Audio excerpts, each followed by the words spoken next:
Good morning बच्चों। Good morning ma'am. सभी के पास आवाज पहुंच रही है ना? Yes ma'am. क्लियर आ रही है ना? Yes ma'am. Yes ma'am. हाँ हाँ, गुड मॉर्निंग। एक बार सब देख लो, जो मैंने क्लास, सब्जेक्ट, चैप्टर लिख रखा है, सबको क्लियर दिखाई दे रहा है? Good morning. Yes ma'am. हाँ चलो, good morning madam. Good morning, good morning.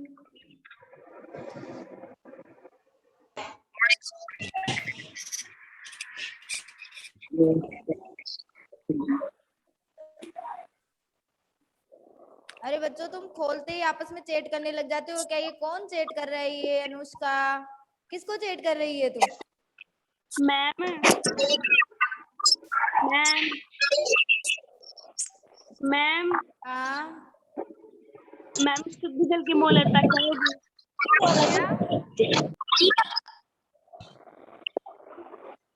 क्या बोल रही है?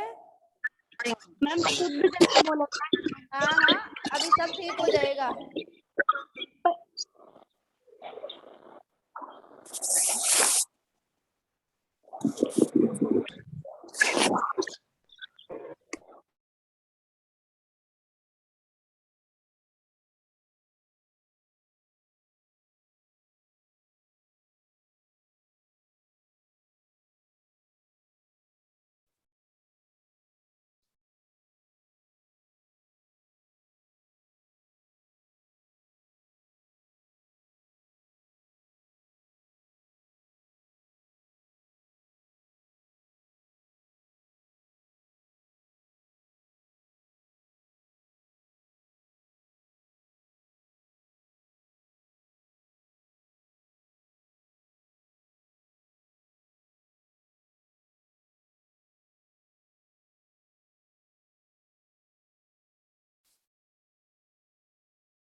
चलो बच्चों,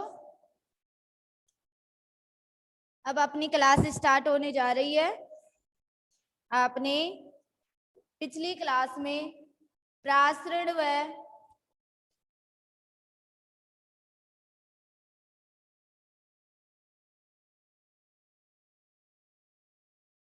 पिछली क्लास में आपने प्रासरण व प्रासरण दाब पढ़ लिया था। अब अपन पढ़ने जा रहे हैं, जिसके नोट्स भी आप सबके पास पहुंच गए थे। अब अपना अगला टॉपिक पढ़ने जा रहे हैं, प्रासरण दाब के नियम।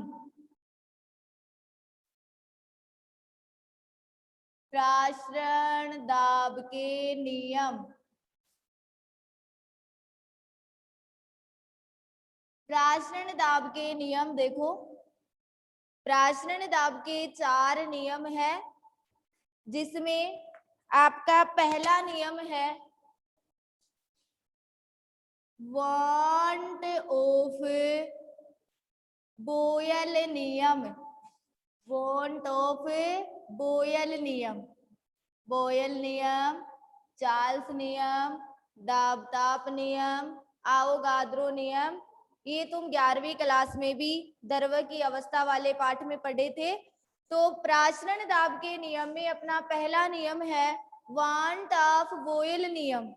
देखो, इस नियम के अनुसार निश्चित ताप पर, इस नियम के अनुसार निश्चित ताप पर जो विलयन का प्रासरण दाब होता है, कल परसों आपने प्रासरण दाब की जब दूसरी परिभाषा पढ़ी थी, तब प्रासरण दाब का सूत्र भी लिखा था, पाई बराबर HDG। उस टाइम पे मैंने कहा था प्रासरण दाब को पाई से प्रदर्शित किया जाता है। तो देखो, निश्चित ताप पर विलयन का जो प्रासरण दाब होता है वह आयतन के व्युत्क्रमानुपाती होता है। तो ताप तो इसमें क्या रखा गया है? स्थिर रखा गया है। और जो विलयन का प्रासरण दाब है वह किसके व्युत्क्रमानुपाती होता है? आयतन के। प्रासरण दाब को किसे दर्शाया जाता है? पाई से। और आयतन को किसे दर्शाया जाता है? v से। तो पाई समानुपाती 1/v, ये किसका नियम है? वान टॉफ बॉयल का नियम। तो निश्चित ताप पर विलयन का प्रासरण दाब आयतन के व्युत्क्रमानुपाती होता है, जिसी को क्या कहा जाता है? वान टॉफ बॉयल का नियम। अब देखो दूसरा नियम है वांट ऑफ चार्ल्स का नियम। वांट ऑफ चार्ल्स का नियम। देखो वांट ऑफ चार्ल्स का नियम क्या कहता है कि स्थिर प्रासरण दाब पर, बॉयल में तो ताप स्थिर किया गया है और चार्ल्स के नियम में क्या स्थिर किया जा रहा है? प्रासरण दाब। तो स्थिर प्रासरण दाब पर जो विलयन का आयतन होता है वह उसके परम ताप के समानुपाती होता है। तो देखो स्थिर प्रासरण दाब पाई तो इसमें क्या की गई है? स्थिर की गई है। और जो विलयन का आयतन था v, वो किसके समानुपाती था? परम ताप के। तो वांट ऑफ चार्ल्स नियम क्या हो गया? v समानुपाती t। ये किसका नियम है? चार्ल्स का नियम, कि स्थिर प्रासरण दाब पर विलयन का आयतन उसके परम ताप के क्या होता है? समानुपाती होता है। ठीक है। अब देखो तीसरा नियम है वांट ऑफ दाब ताप का नियम। वांट ऑफ किसका नियम पढ़ोगे? दाब ताप का नियम। देखो वांट ऑफ दाब ताप का नियम क्या होता है कि स्थिर आयतन पर, इसमें क्या स्थिर किया गया है? आयतन। स्थिर आयतन पर जो विलयन का प्रासरण दाब होता है उसके परम ताप के समानुपाती होता है। तो उसको क्या कहा जाता है? वांट ऑफ दाब ताप का नियम। तो स्थिर आयतन तो स्थिर रखा गया है और जो प्रासरण दाब है वो किसके समानुपाती है? परम ताप के। तो पाई समानुपाती टी, ये किसका नियम हो गया? दाब ताप का नियम। अब देखो चौथा नियम है आवोगाद्रो का नियम, जो आपने 11वीं क्लास में ढंग से भी पढ़ा है। आवोगाद्रो नियम। और आवोगाद्रो नियम कौन सा? वांट ऑफ आवोगाद्रो नियम। देखो वांट ऑफ आवोगाद्रो नियम क्या होता है कि निश्चित ताप व प्रासरण दाब पर विलयन का जो आयतन होता है, या ऐसे बोल दो निश्चित ताप व प्रासरण दाब पर विलयन के समान आयतन में विलेय के जो अणुओं की संख्या होती है वो क्या होती है? समान होती है। विलेय के अणुओं की संख्या क्या होती है? समान होती है। तो आवोगाद्रो नियम है विलयन के समान आयतन में अणुओं की संख्या भी क्या होती है? समान होती है। सोमनलाल जाट, तस्वीर दिखाने की जरूरत नहीं है। ठीक है। तो ये क्या होते हैं? प्रासरण दाब के नियम। अब आवोगाद्रो नियम में मैंने कहा है समान आयतन पर विलेय के अणुओं की संख्या भी क्या होती है? समान होती है। तो माना दो विलयनों के प्रासरण दाब पाई 1 और पाई 2 है, तो पाई 1 बराबर क्या हो जाएगा? पाई 2। विलयनों का आयतन v1 और v2 है, तो v1 बराबर क्या हो जाएगा? v2। इसी प्रकार ताप T1 और T2 है, तो T1 बराबर T2। अणुओं की संख्या, विलेय के अणुओं की संख्या को किसे दर्शाते हैं? n से। तो n1 बराबर क्या हो जाएगा? n2। ये किसका नियम होता है? आवोगाद्रो का नियम। तो प्रासरण दाब के कितने नियम हैं? 4। ठीक है, तो प्रासरण दाब का पहला नियम था वान टॉप बोयल का नियम। इस नियम के अनुसार निश्चित ताप पर विलयन का जो प्रासरण दाब होता है वह किसके व्युत्क्रमानुपाती होता है? आयतन के। दूसरा था वॉन टॉप चार्ल्स नियम।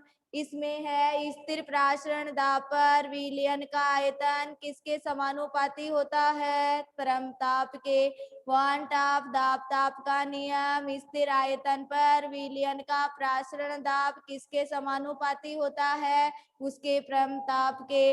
आवोगाद्रो का नियम, निश्चित ताप व प्रासरण दाब के विलयनों में समान आयतन में विलेय के अणुओं की संख्या भी क्या होती है? समान। N1 बराबर N2, ये किसकी संख्या है? विलेय के अणुओं की संख्या। ये क्या है? प्रासरण दाब के नियम। अब देखो, इससे अगला टॉपिक है तनु विलयनों के लिए वान टॉप समीकरण। अभी तुम्हारा प्रासरण दाब ही चल रहा है, कंप्लीट नहीं हुआ है। तो तनु विलयनों के लिए वान टॉप समीकरण, तनु विलयनों के लिए, तनु विलयनों के लिए वांट ऑफ समीकरण, जिस प्रकार आपने, वांट ऑफ समीकरण का मतलब है जिस प्रकार आपने अणुसंख्यक गुणधर्म के 4 प्रकार पर चौथा प्रकार पढ़ रहे हो। तो पहला वाष्प दाब में आपेशिक अवनमन, दूसरा क्वथनांक में ऊर्णयन, तीसरा इमांक में अवनमन। इन तीनों के लिए आपने राउले का नियम पढ़ा था। उसी प्रकार प्रासरण दाब के लिए आप किसका समीकरण पढ़ोगे? वांट ऑफ समीकरण। वांट ऑफ नामक वैज्ञानिक ने तनु विलयन के लिए एक समीकरण दिया जिसको क्या कहा जाता है? वांट ऑफ समीकरण। अब वो समीकरण क्या था वो मैं तुम्हें बताने जा रही हूँ। वांट ऑफ समीकरण था पाई वी बराबर N R T. Pi V बराबर क्या था? N R T. आर एक गैस स्थिरांक है। इस आर की जगह तुम एस भी ले सकते हो, जिसे विलयन स्थिरांक कहा जाता है। जो वो ही होता है, जो जैसा गैस स्थिरांक है वैसा ही क्या होता है? विलयन स्थिरांक। दोनों बराबर होते हैं। तो आर की जगह क्या लिखा जा सकता है? एस। तो देखो, पाई वी बराबर एन और आर की जगह में क्या लिख दू? एस। और ये क्या आ गया? टी। तो पाई वी बराबर क्या हो गया? N S T. जहां पर पाई बराबर होता है विलयन का प्रासरण दाब। क्या होता है? प्रासरण दाब। वी बराबर होता है विलयन का आयतन। विलयन का आयतन। और एन बराबर होता है विलेय के मोलों की संख्या। विलेय के मोलों की संख्या जो पूरे लेसन में तुम पढ़ते आए हो। टी बराबर होता है परम ताप। टी बराबर क्या होता है? परम ताप। आर बराबर होता है गैस स्थिरांक। आर बराबर गैस स्थिरांक, जिसका मान होता है 0.0821। जिस प्रकार अवोगाद्रो संख्या का मान फिक्स होता है, उसी प्रकार गैस स्थिरांक का मान भी कितना होता है? 0.0821।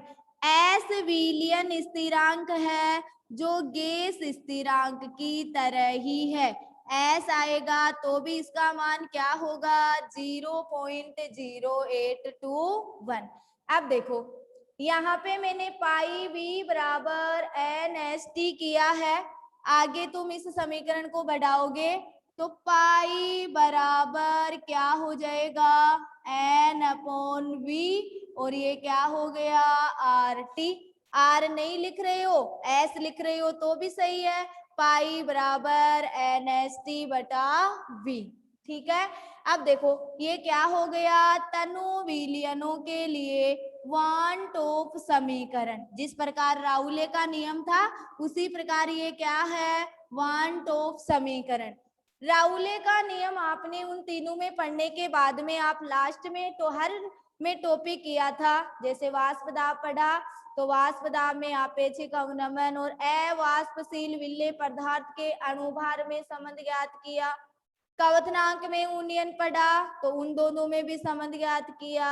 हिमांक में अवनमन पढ़ा तो लास्ट में उनमें भी अणुभार में संबंध ज्ञात किया। इसी प्रकार अब आप टॉपिक पढ़ोगे वॉन टॉप समीकरण पढ़ने के बाद में प्रासरण दाब व अवाष्पशील विलेय पदार्थ के अणुभार में संबंध, विलेय पदार्थ के अणुभार में क्या ज्ञात कर रहे हो, संबंध ज्ञात कर रहे हो, अणुभार में संबंध। जिस प्रकार उन तीनों में राउले के नियम से किया था और इसमें किससे करोगे, वन टॉप समीकरण से। तो देखो वन, अरे लड़कियों तुम ये चेट, आज मैंने होस्ट ओनली कर दिया फिर भी चेट क्यों कर रहे हो तुम? अनुष्का शर्मा किससे कर रही है क्या? अब की बार मेरे अलावा अदर बच्चों ने एक दूसरे से चैट पे बात की तो क्लास से ही हटा दूंगी उसको। होस्ट ओनली कर रखा है मैंने फिर भी।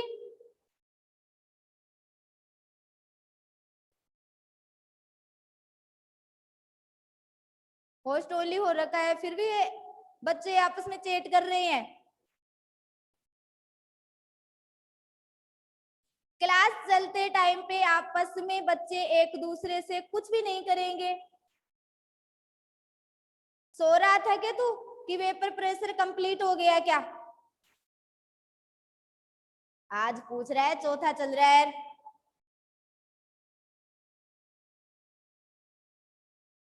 पेपर प्रेशर कंप्लीट हो गया है क्या? बंद कर हटा स्क्रीन से इसको। अब देखो प्रासरण दाब व अवाष्पशील विलेय पदार्थ के अणुभार में आप क्या ज्ञात कर रहे हो, संबंध ज्ञात कर रहे हो। ठीक है, तो देखो वॉन टॉप समीकरण आपके पास आया, पाई बराबर N/V/RT। देखो बच्चों N/V का मतलब होता है C बराबर क्या होता है, N/V। जहां पे C होता है विलयन की सांद्रता, तो तुम यहाँ पे ऐसे भी कर सकते हो, पाई बराबर CRT। ये भी तनु विलयन के लिए क्या है, वॉन टॉप समीकरण। ठीक है, तो इसको यहाँ पे लिखने की जरूरत नहीं। N/V बराबर क्या होता है, C, जहां पे C क्या है, विलयन की सांद्रता। C क्या है, विलयन की सांद्रता। अब देखो आप अणुभार में संबंध पढ़ने जा रहे हो, आप सबको पता है N बराबर क्या होता है, विलेय के मोलों की संख्या। विलेय के मोलों की संख्या बताओ, विलेय के मोलों की संख्या बराबर विलेय की ग्राम में मात्रा बटा विलेय का अणुभार, गुणा में क्या लगाओगे, अगर आप मोलरता नॉर्मलता सब में विलेय के मोलों की संख्या आई थी तो N बराबर क्या होता है, विलेय की ग्राम में मात्रा बटा विलेय का अणुभार। ये मैंने किसकी जगह रख दिया, N की जगह। आपके पास RT है ही और नीचे क्या है, V। अब आप अणुभार में संबंध ज्ञात कर रहे हो तो सूत्र बना लो, पाई MV बराबर स्मॉल WRT।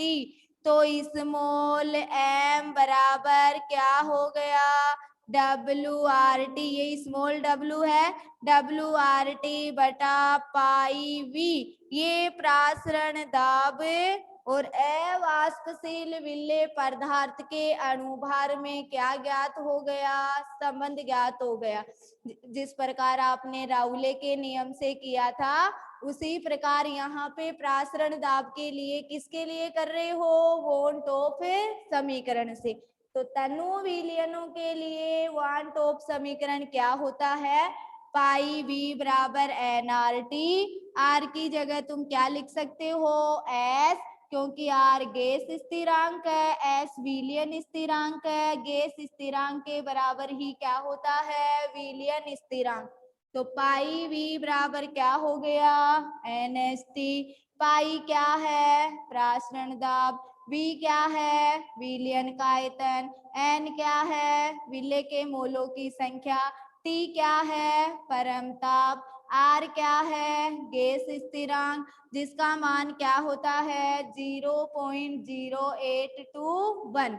एस क्या है, विलियन स्थिरांक। ठीक है, अब देखो पाई बराबर क्या हो गया, एन बटा वी आर टी। सी बराबर क्या होता है, एन बटा वी, जहाँ पे सी क्या है, विलियन की सांद्रता। तो पाई बराबर क्या आ गया, सी आर टी। अब प्रासरण दाब व अवाष्पशील विलेय पदार्थ के अणुभार में क्या ज्ञात कर रहे हो, संबंध, किसके नियम से, वान टॉप समीकरण से। वान टॉप समीकरण आपके पास क्या आया, पाई बराबर एन बटा वी आर टी। पाई बराबर एन बराबर विलेय के मोलों की संख्या, बताओ विलेय के मोलों की संख्या बराबर विलेय की ग्राम में मात्रा बटा विलेय का अणुभार, आर टी बटा वी। सूत्र बनाओगे, पाई स्मॉल एम वी बराबर W R T, small M बराबर डब्ल्यू आर टी बटा पाई वी। ये प्रासरण दाब और अणुभार में क्या ज्ञात हो गया, संबंध ज्ञात हो गया। ठीक है, अब अपन इसी प्रासरण दाब में 3 परिभाषा और पढ़ रहे हैं, जिसमें पहली परिभाषा है समप्रासरी विलयन। पहली परिभाषा है समप्रासरी विलयन।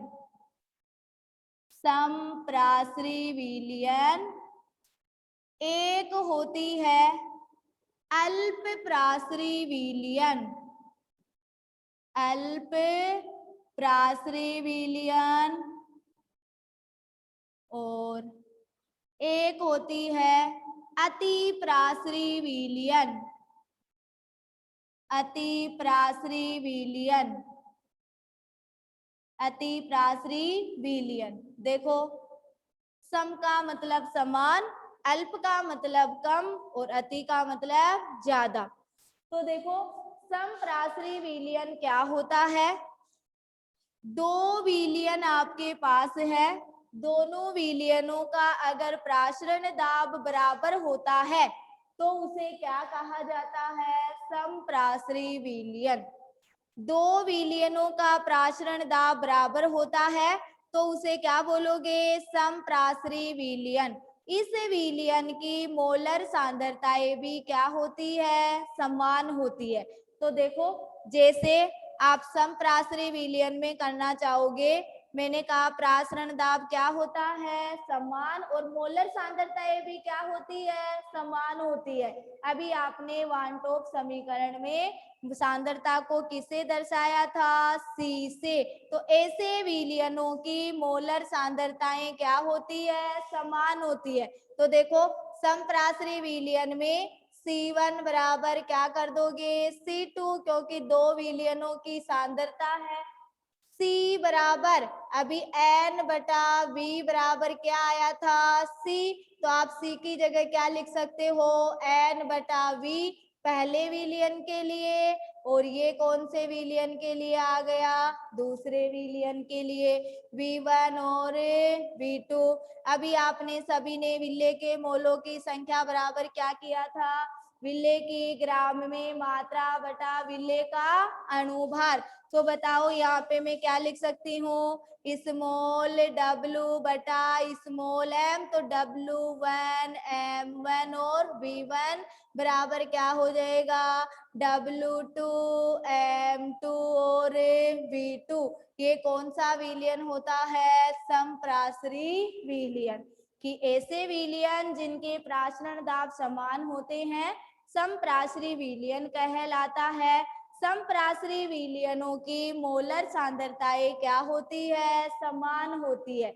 जैसे C1 बराबर C2, C के बराबर क्या है, N बटा V, 1 विलयन के लिए है तो N1 बटा V1, 2 के लिए है तो N2 बटा V2, N बराबर विलय के मोलों की संख्या। तो बताओ W1 बटा M1 V1 बराबर W2 बटा M2 V2। एक होता है अल्प प्रासरी विलयन, यदि दो विलयनों में जिस विलयन का प्रासरण दाब कम होता है वो क्या कहलाता है, अल्प प्रासरी विलयन। और जिसका प्रासरण दाब अधिक होता है वो क्या कहलाते हैं, अति प्रासरी विलयन। ये क्या होते हैं, प्रासरण व प्रासरण दाब। अब मैं प्रासरण दाब के एक दो क्वेश्चन सोल्व करवा देती हूँ, फिर आपके अणु संख्या गुणधर्म कंप्लीट हो जाएंगे। पहला क्वेश्चन है 25 डिग्री सेल्सियस पर सुक्रोज के विलयन का, कल परसों भी मैंने आपको सुक्रोज का सूत्र बताया था, C12H22O11।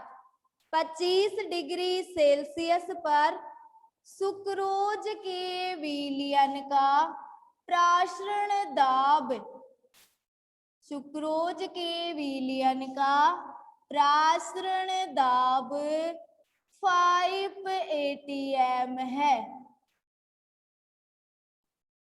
तो विलयन की सांद्रता ज्ञात कीजिए, विलयन की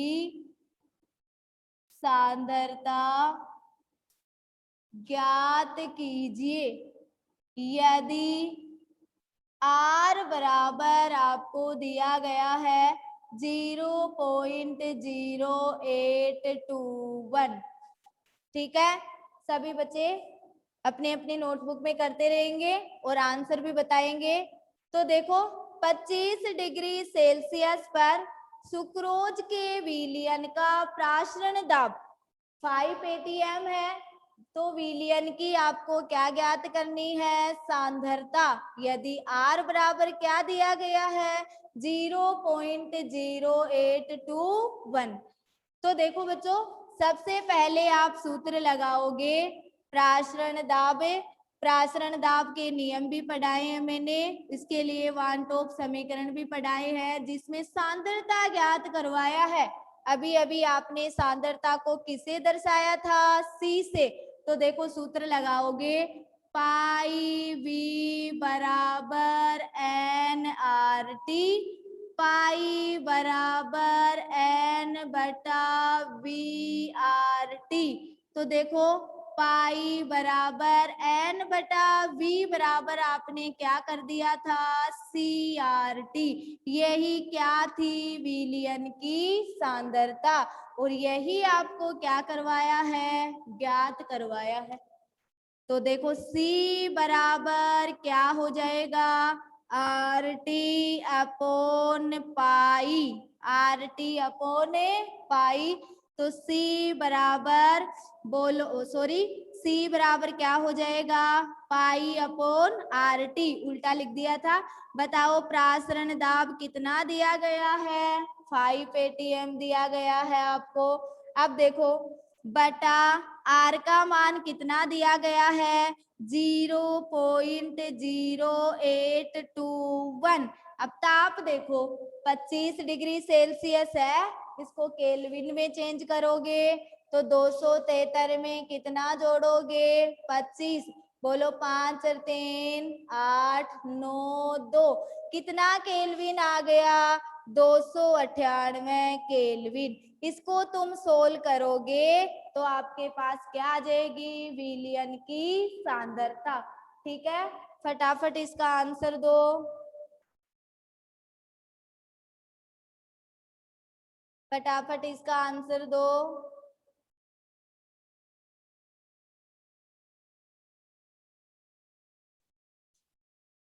सभी बच्चे अपने अपने नोटबुक में करके इसका आंसर बताओ। C बराबर 5/0.0, पॉइंट को हटा दो। 821 गुणा 298, पॉइंट को हटाए तो यहाँ पे कितने आ गए, 10,000। 4 पॉइंट है ना, नहीं करती का गलत है।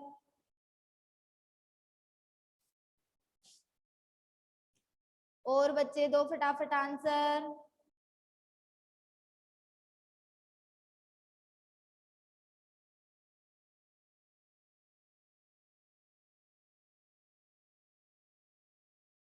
नीतू यादव सही है, सही है नीतू।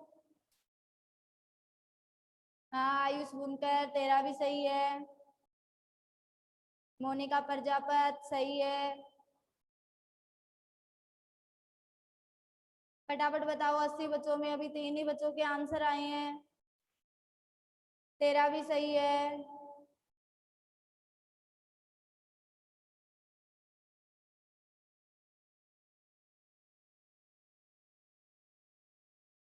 चलो सभी बच्चों ने इसका आंसर सही निकाला है। तुम सोल्व करोगे तो तुम्हारे पास में इसके आंसर आएंगे 0.20। ये क्या आई है, विलयन की सांद्रता। तो देखो बच्चों, अगर सांद्रता पूछी जाए, हाँ कितने का आप सही है, सांद्रता पूछी जाए तो सबसे पहले वांट आप समीकरण करोगे, n/v बराबर आपका c होता है, वो करोगे। चलो एक क्वेश्चन और कर लो। क्वेश्चन नंबर 2 है आपका,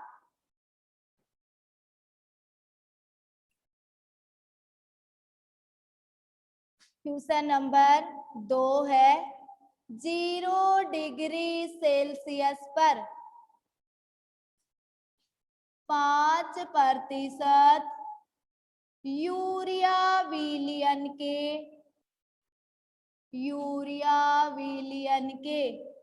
प्रासरण दाब का परिकलन कीजिए।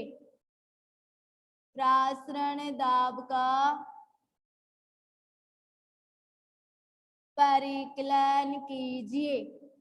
0 डिग्री सेल्सियस पर 5% यूरिया विलयन के प्रासरण दाब का परिकलन कीजिए। तो देखो बच्चों, सबसे पहले वो ही प्रासरण दाब का सूत्र लगाओगे। अब इसमें सांद्रता उंद्रता कुछ नहीं पूछी गई है, तो प्रासरण दाब का सूत्र लगाओगे, पाई बी बराबर NRT, पाई बराबर N/VRT। अब देखो पाई बराबर 5% यूरिया विलयन के, यानी यूरिया का विलयन बना हुआ है 5%, द्रव्यमान आयतन प्रतिशत हो गया ये। तो देखो पाई बराबर n बराबर क्या लिख दोगे, स्मॉल w/स्मॉल m, और RT आपके पास है, और ये क्या है, V है। अब देखो प्रासरण दाब का परिकलन करवाया है, इधर कोटेशन बना लो। W विले की ग्राम में मात्रा, विले का अणुभार, गैस स्थिरांक, परम ताप और आयतन। W का मान कितना दिया गया है, 5। इसका मतलब हुआ कि 5 ग्राम जो यूरिया है वो किसी भी विलयन में 100 मिलीलीटर विलयन में घुली हुई है, या फिर 0.1 लीटर कर दो। मिलीलीटर को जब लीटर में चेंज करोगे तो 0.1 हो जाएगा। 5% यूरिया का मतलब है 5 ग्राम यूरिया कितने विलयन में घुली हुई है, 100 मिलीलीटर विलयन में। तो देखो यहाँ पे W बराबर तो क्या हो गया, 5। R बराबर तुम सब जानते ही हो 0.0821। T बराबर बताओ 0 डिग्री सेल्सियस है, केल्विन में चेंज करोगे तो कितना हो जाएगा, 273। कोटेशन पूरा बना हुआ है, अगर आपकी क्लास एंडिंग भी हो जाए तो इसका आंसर निकाल लेना। कोटेशन पूरा हो रखा है आपके पास, मैं लिख रही हूँ। और बताओ एम, यहाँ पे विल्ले का अणुभार बताओ, विल्ले क्या है? यूरिया है। यूरिया का सूत्र क्या होता है?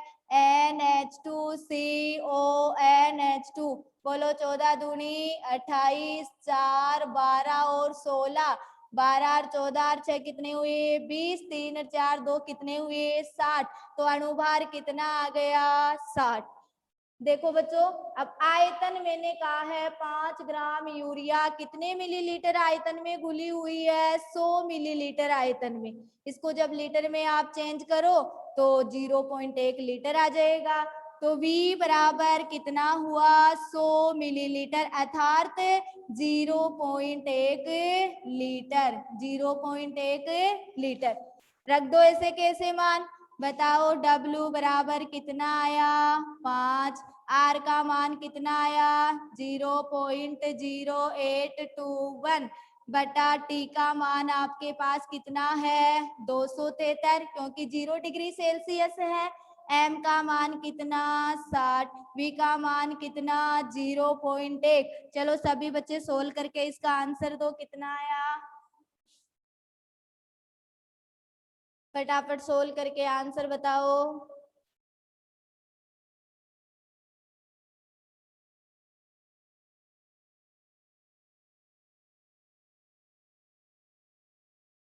क्लास एंड भी हो जाए तो मैंने कोटेशन बना दिया और आंसर निकाल लेना। फटाफट दो आंसर इसका।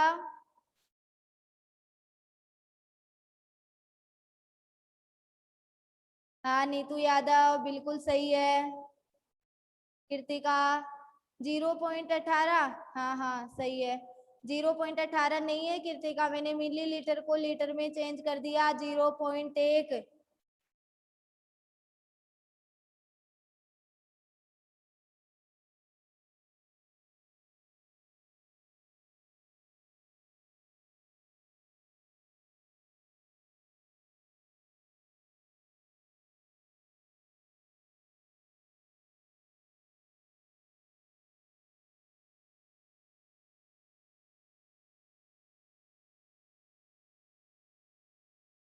नेहा प्रजापत आंसर बोलो। आयुष बुनकर सही है।